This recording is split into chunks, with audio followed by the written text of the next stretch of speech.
Welcome to Walson Wire. Today, we're talking about Teng Chang Khim's recent powerful critiques of the national tax policy. We are seeing just a really spectacular political firestorm erupting right now, and it's all about how the government is handling tax. It really is. And you have a senior politician, Teng Chang Khim, launching this incredibly pointed attack. And he's not being vague. He's naming names, specifically Lim Guan Eng. It feels personal. It's more than just policy. Exactly. What we really need to understand here is that this is about accountability. Yeah. It's about who's responsible for the strained fiscal situation we're in right now, especially after the goods and services tax, the GST, was repealed. And Teng's opening argument is probably the most explosive part of this whole debate. It's so clear. He's basically saying if Lim Guan Eng hadn't thrown out the GST system back then, we wouldn't be in this fiscal hole today. It's a huge claim. He's pinpointing that single decision as the root cause of everything that's followed. So to really get the weight of that, what's the whole we're talking about? What's the practical difference between the two systems? Well, the goods and services tax was, a very broad consumption tax. It collected revenue at every step of the supply chain, which made it efficient and harder to dodge. A reliable moneymaker for the government, essentially. A very reliable one. When we switch back to the sales and services tax, the SST, that's a much more targeted tax. It only hits at the manufacturing stage or when services are provided. So the mess Teng is describing is really a trap the government set for itself. They got rid of the big, efficient revenue engine. And now they're stuck. To make up for that lost revenue, they have to keep expanding what the SST covers, and they have to get much more aggressive with enforcement. Which creates this politically toxic situation. Precisely. The new system, the SST, it just creates endless public complaints as its scope widens. But, and this is the trap, going back to the GST is now almost politically impossible because repealing it was seen as such a huge victory at the time. So they're stuck between a system that doesn't work well and one they can't return to. Exactly. Paralysis. And Teng doesn't just blame Lim for the past. He's attacking his actions right now, isn't he? He sees these public statements from Lim expressing concern as, well, completely meaningless. He does. He thinks it's a transparent attempt to dodge responsibility for the original problem he created. I mean, the politics here is just brutal. It is. Teng's message is unbelievably blunt. He's essentially saying, you can't help, you can't fix this, so you should just retire. To suggest a senior political figure should just step aside, I mean, that tells you everything you need to know about the level of frustration here. Okay, but of course, Lim Guan Eng has his own side to this story. He's pushing back, and he's pushing back hard. He is. He's aggressively fighting the accusation that he only started speaking up after the recent state elections, when it was politically convenient. And his defense is that he has a record, right? He claims he's been raising these exact issues in Parliament for a while now. That's his core argument. He says, look at the record in the Dewan Rakyat. He's trying to show this isn't opportunistic, but a long-standing concern. So what are the specific pain points he says he's been highlighting? The things that are really affecting people and businesses day to day? He points to three big areas. First is just the constant difficulty from the expanded scope of the sales and services tax itself.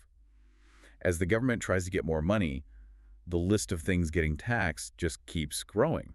And that's tough for businesses because, unlike the GST, they can't really claim back the tax they pay on their own costs, can they? That's the crux of it. That tax becomes a fixed cost. It gets passed on, it stacks up, and it makes inflation harder to manage. It's an administrative nightmare, especially for smaller companies. Okay, what's the second issue he's been raising?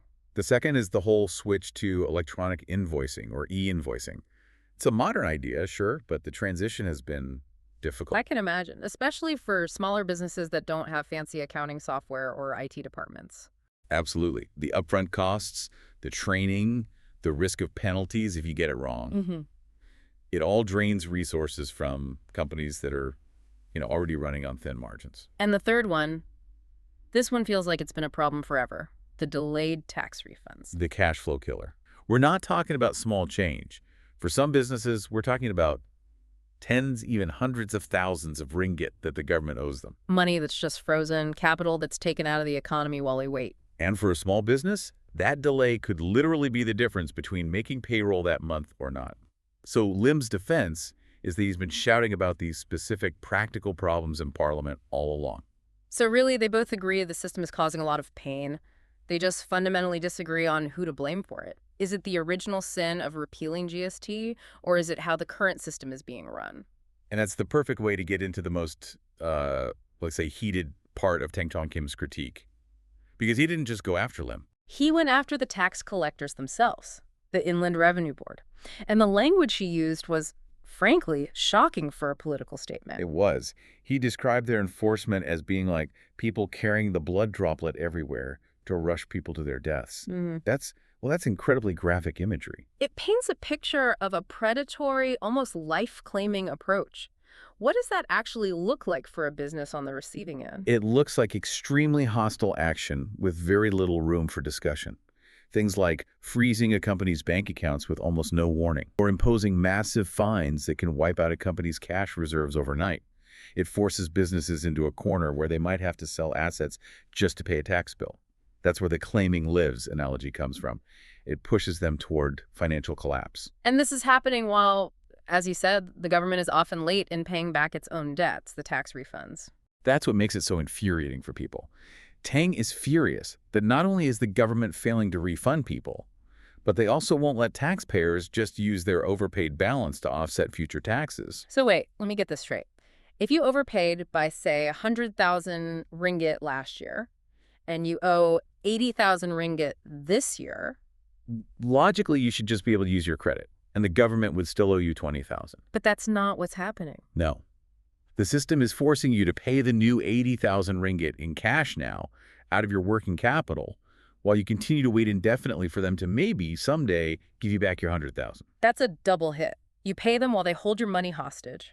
I can see why he used that language now. It freezes a business solid. And this is where we want to ask you, listening to this, for anyone who runs a business or manages finances, how quickly does a delayed payment, let's say even just 10,000 ringgit, start to affect your real-world decisions? Does it mean you delay hiring someone or take out a loan? It's a critical question. And to his credit, Teng doesn't just complain. He moves from anger to actual solutions. He has two very specific, concrete proposals to fix this. Right. He lays out a way forward. So what's his first solution? Solution number one directly tackles that offsetting problem. He proposes the government must officially allow taxpayers to use their overpaid tax balance to cover their new tax bill for the next year. Simple. That one change would immediately unfreeze so much capital in the economy. It would be a massive relief. It solves the core administrative problem instantly. And the second solution. This one feels even bigger because it shifts the power dynamic. It really does. This is about enforcing accountability.